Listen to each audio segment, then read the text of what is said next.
टूटे सपनों की उड़ान।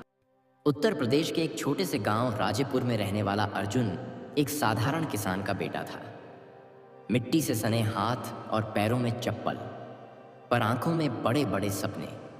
अर्जुन को किताबों से बेहद लगाव था, खासकर विज्ञान और अंतरिक्ष से जुड़ी किताबें। जब गांव के बाकी लड़के क्रिकेट खेलते या मवेशियों के पीछे दौड़ते, अर्जुन पेड़ की छांव में बैठकर नील आर्मस्ट्रॉन्ग और कल्पना चावला की कहानियां पढ़ा करता।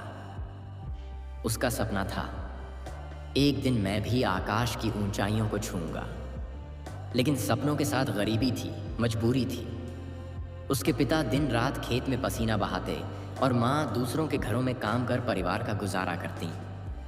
कई बार तो खाने के लिए 2 वक्त की रोटी भी मुश्किल हो जाती। 10वीं की परीक्षा में अर्जुन ने पूरे जिले में टॉप किया।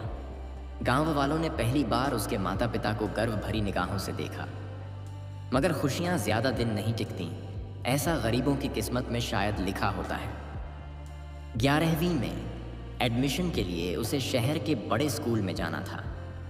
स्कूल की फीस, किताबें, यूनिफॉर्म सब मिलाकर 5,000 रुपए चाहिए थे।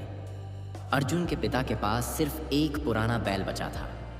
बिना कुछ कहे उन्होंने वो बैल बेच दिया। जब अर्जुन ने ये सुना तो उसकी आंखों में आंसू आ गए।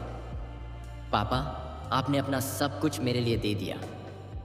बेटा, उसके पापा ने कहा, बस तू उड़ जा जैसे चिड़िया उड़ती है।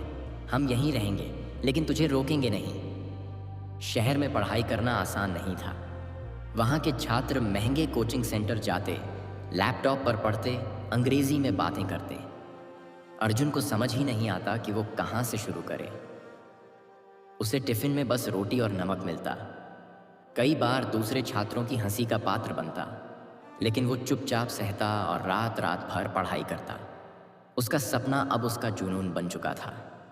कई बार तो नींद के लिए ज़मीन नहीं मिलती, क्योंकि वो किताबों के ढेर पर ही सो जाता था। लेकिन उसके होठों पर हमेशा एक ही बात होती, मुझे कामयाब होना है। अर्जुन ने 12वीं पास करने के बाद देश की सबसे कठिन इंजीनियरिंग परीक्षा IIT JEE देने का फैसला किया। उसने 1 साल खुद से तैयारी की। ना कोचिंग, ना गाइड, सिर्फ पुरानी किताबें और इंटरनेट पर मुफ्त वीडियो।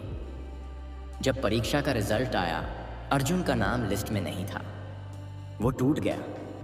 मैंने सब कुछ दिया फिर भी क्यों नहीं हुआ? उसने खुद से पूछा। वो 1 हफ्ते तक किसी से बात नहीं कर पाया। माँ की गोद में सिर रखकर रोया। माँ ने उसके सिर पर हाथ फेरते हुए कहा, बेटा, हार मान ली तो सपना भी मर जाएगा। तू उठा, फिर से कोशिश कर। तू मेरा शेर है। अर्जुन ने फिर से तैयारी शुरू की, इस बार और ज्यादा जुनून से। वो जानता था कि अगर अब नहीं हुआ तो फिर कभी नहीं होगा। एक दिन वो स्टेशन पर बैठा था। पास में एक छोटे बच्चे को पुराने पेपर के टुकड़े उठाकर पढ़ते देखा। अर्जुन ने उससे पूछा, तू पढ़ता क्यों है? बच्चा बोला, भैया, मुझे बड़ा आदमी बनना है। गरीबी से डर नहीं लगता, पर उसे दोहराना नहीं चाहता। अर्जुन को लगा जैसे उस बच्चे ने उसके अंदर की बुझती लौ को फिर से जला दिया हो। अगले साल अर्जुन ने फिर से परीक्षा दी। इस बार वो न केवल पास हुआ, बल्कि ऑल इंडिया टॉप 500 में उसका नाम था। उस दिन जब उसने अपने पिता को फ़ोन किया तो सिर्फ एक बात कही, पापा, आपकी मेहनत रंग लाई। आपका बेटा अब इंजीनियर बनेगा। गांव में ढोल बजे, मिठाई बांटी गई। मगर अर्जुन जानता था कि यह सिर्फ शुरुआत थी। IIT में दाखिला लेने के बाद अर्जुन की जिंदगी बदलने लगी। वहां सब कुछ नया था, तकनीक, माहौल, लोग। उसने धीरे धीरे खुद को ढाला, इंग्लिश सीखी, प्रेजेंटेशन देना सीखा और हर चुनौती को स्वीकार किया। उसने एक रोबोटिक्स प्रोजेक्ट में हिस्सा लिया और उसका डिज़ाइन पूरे देश में सराहा गया। फिर उसे नासा में इंटर्नशिप का मौका मिला। जब उसने पहली बार हवाई जहाज़ में बैठा तो उसकी आंखों से आंसू बह रहे थे।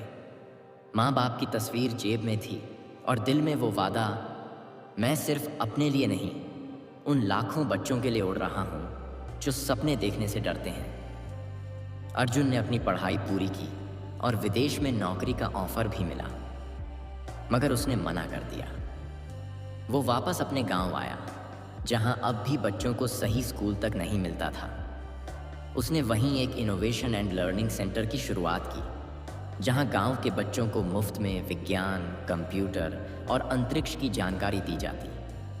अब वो खुद बच्चों को पढ़ाता था और कहता, अगर मैं कर सकता हूँ तो तुम भी कर सकते हो। सपने छोटे बड़े नहीं होते, बस हिम्मत बड़ी होनी चाहिए। अर्जुन की कहानी किसी एक लड़के की नहीं है, ये उन लाखों बच्चों की कहानी है जो गरीबी में जन्म लेते हैं, लेकिन अपनी मेहनत और हौसले से किस्मत बदल देते हैं।